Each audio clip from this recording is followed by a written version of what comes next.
আমাদের লক্ষ্যমাত্রা কি? 2030 সালের মধ্যে নিবিড় মাতৃদুগ্ধ পানের হার 80%-এ উন্নীত করা, 2030 সালের মধ্যে টেকসই উন্নয়ন লক্ষ্যমাত্রা দ্বিতীয় ও তৃতীয় ধাপ লক্ষ্য অর্জনের জন্য নবজাতক ও শিশুদের যথাযথ পুষ্টিমান নিশ্চিত করা এবং শিশু মৃত্যুর হার কমানো।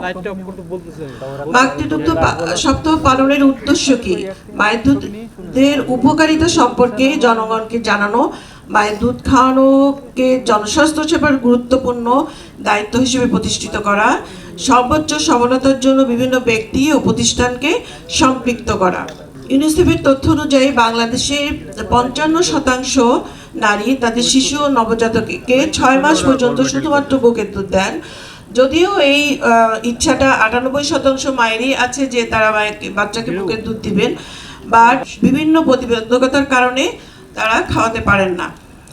আমাদের জনস্বাস্থ্য পুষ্টি প্রতিষ্ঠান, স্বাস্থ্য অধিদপ্তর, স্বাস্থ্য ও পরিবার কল্যাণ মন্ত্রণালয় এ ব্যাপারে এই সপ্তাহ ঘিরে বিভিন্ন কর্মসূচি পালন করে আসছে।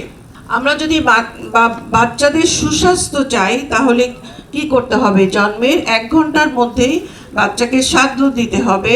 6 মাস পর্যন্ত পরিপূর্ণভাবে শুধুমাত্র বুকের দুধ দিতে হবে এবং 2 বছর পর্যন্ত মায়ের দুধের পাশাপাশি বাচ্চাকে বাড়তি খাবার দিতে হবে। মানে 2 বাড়তি খাবার থাকবে, সাথে মায়ের দুধ যেন অবশ্যই 2 বছর পর্যন্ত তারা খায়।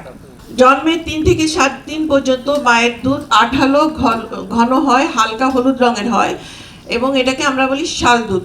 এবং শাল দুধ নবজাতকের জন্য যথেষ্ট। আমরা বলি শাল দুধ নবজাতকের জন্য নিরাপদ এবং পরিপূর্ণ। আমরা বলি শাল দুধ বাচ্চার প্রথম টিকা। এবং এই তার মানে কি, শাল দুধ খেলে বাচ্চার পুষ্টির পাশাপাশি বাচ্চাকে রোগ প্রতিরোধও করবে। বাচ্চাদের আমরা কতক্ষণ খাওয়াবো, কিভাবে খাওয়াবো? আমরা দৈনিক 24 ঘন্টায় 8 বার যেন বাচ্চা খায় এটা দেখব। বাচ্চাকে খাওয়ানোর জন্যে আমাদের দরকার সঠিক পজিশন এবং অ্যাটাচমেন্ট। এটা বলতে আমরা কি বুঝি?